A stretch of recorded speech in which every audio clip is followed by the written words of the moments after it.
मंत्री जी ने कहा है कि ग्वालियर चंबल अंचल में विकास नहीं हो रहा, जरूरत पड़ेगा तो महाराज मैं आपके महल के सामने धरने में बैठ जाऊंगा, आपको सीमाएं लांघनी पड़ेंगी एक बार फिर। लांगे ना, कौन रोक रहा है? प्रदेश में शराब की दुकानें फर्जी एफडीआर पर बांटी जा रही हैं। भाई बात यह है, ना मैं शराब का धंधा करता, ना मैं शराब के व्यवसाय समझता, ना मैं ठेका जानता, ना उत्पादन जानता।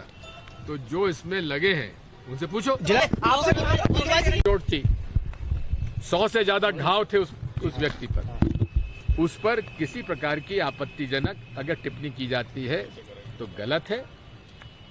और इसके साथ साथ अगर उस किसी व्यक्ति ने ऐसा कह भी दिया है तो उसके घर पर किसी को भी ये अधिकार नहीं है न्याय में, आज के न्याय में और लोकतंत्र में और संविधान में, कि वो सीधा किसी के घर जाके गिरी को मार दे, ठोक दे, उसका घर जला दे, उसकी गाड़ी जला दे। उसका अधिकार भी किसी को नहीं है। ये है, आज मैं प्रदेश स्तरीय इंटक समिति की बैठक के लिए आया हूँ, क्योंकि देश में और प्रदेश में मजदूरों के हितों का संरक्षण नहीं हो रहा है।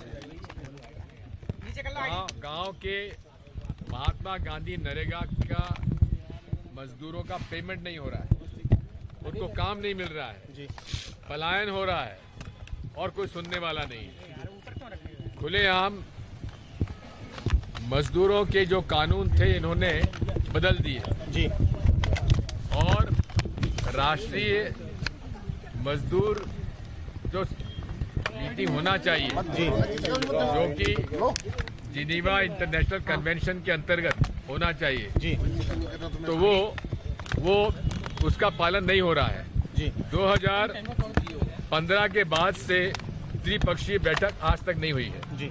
इन सब बातों को लेकर हम आज यहाँ बात करेंगे। हमारा हाथ किसी की तरफ निशाना नहीं है। लोकतंत्र में जनता जिसको भेजती है उसका वो अधिकार होता है।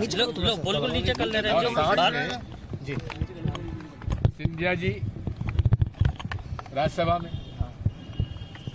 यशोधरा जी विधानसभा में जी, वसुंधरा जी विधानसभा में, राजनाथ सिंह जी उनके पुत्र, ऐसे अनेक उदाहरण मेरे पास हैं। इसलिए लोकतंत्र में वही चुनकर आता है जिसे जनता चाहती है। परिवारवाद जो है ये सामंती प्रवृत्ति का सूचक है। इसलिए आज के लोकतंत्र में कहीं कोई सामंत नहीं है।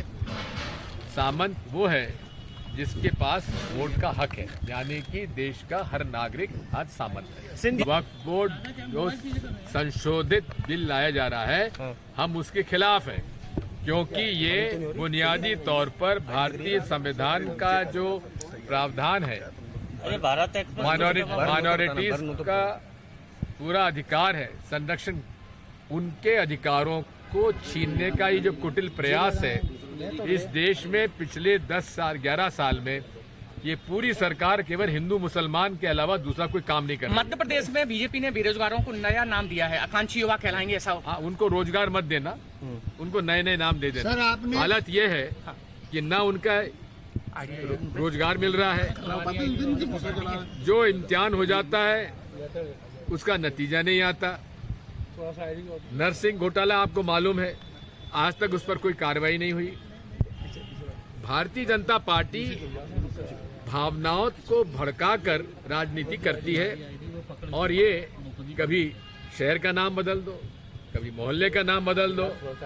अब बेरोजगारों को भी हमने सम्मान दे दिया, रोजगार नहीं देंगे हम, सम्मान, बेरोजगारों को सम्मान दे रहे हैं। कोई बात प्रदेश में मांग उठी है कि जो नवरात्रि है उसमें मांस की दुकानें बंद की जाए, बीजेपी कह रही है। देखो बात यह है, बीजेपी जो है, मैं कहता हूँ, अरे ईद पर तो तुम जो है उनको ईदी बांट रहे हो, और रोजगार मत दो, उनके घरों पर बुलडोजर चला दो, उन पर अत्याचार करो, झूठे मुकदमे डाल के उनको जेल में बंद करो, और ईद पे आए तो तुमने मीठा खिलाओ। इसका मतलब यह है कि 2-4 पहले झापड़ मारो और उसको मिठाई खिला दो।